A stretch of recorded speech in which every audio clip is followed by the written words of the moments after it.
let them know. Almost $2 trillion in deficit reduction. I don't want to hear any more of these lies about reckless spending. We're changing people's lives.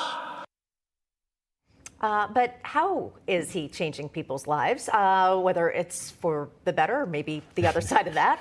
The beatings will continue until morale improves. Yes, indeed. Why is he chewing out the audience? Well, he gets so angry. And at whom? Exactly. Yeah. Anyway, here to weigh in on those questions and more, former Trump senior economic advisor and Heritage Distinguished Fellow Stephen Moore. Stephen, I'm just going to have to ask right off the bat, what's your response to what President Biden is saying? No more of these lies? It's not just President Biden. I just testified on Capitol Hill this morning in front of the House Budget Committee, and you're not going to believe this, guys, but the title of the committee hearing, which was obviously sponsored by the Democrats, was The Economic Successes of Joe Biden. Wow. Wow. Can you imagine that? No. So obviously, Why did they have you, Stephen?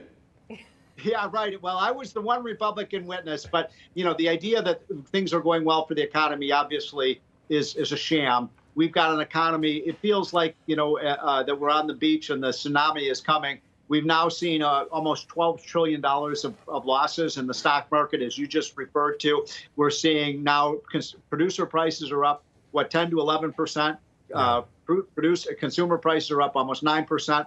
It's not transitory. It's not going away. And this feels really bad. It's going to be really hard, in my opinion, guys, for us to avoid a recession at this point. And by the way, we appreciate you going with the spirit of the segment by having empty shelves behind you. We recognize that. I brought all the books to the hearing. Interest rates are going to go up tomorrow. The Fed is going to raise them either 50 or 75 basis points, which, by the way, that would be 3/4 of a percentage point. Yeah. And even that, a lot of people feel like isn't going to stop it. So let me ask you this. What stops this inflation?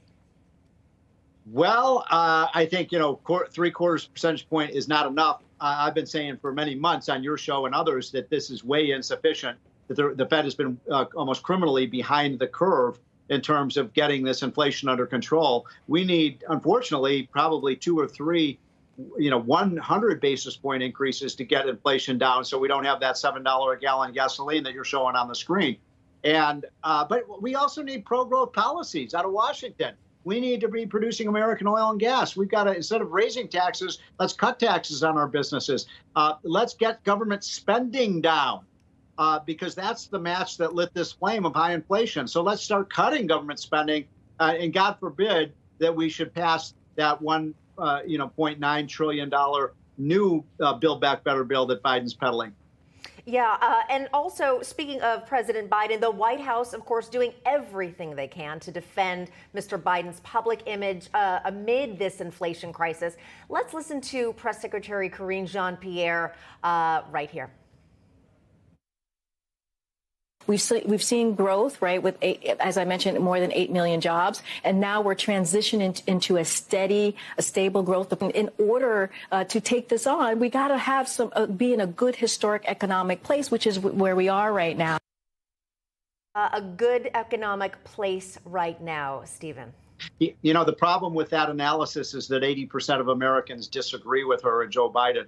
The latest poll, so 80% of Americans think the economy's headed in the wrong direction. Nobody's buying this anymore. And I think what's really disconcerting, and this came through during the hearing today, was the Democrats seem to be doubling and tripling down on the failed policies rather than saying, as Bill Clinton did, maybe we need a change of direction here.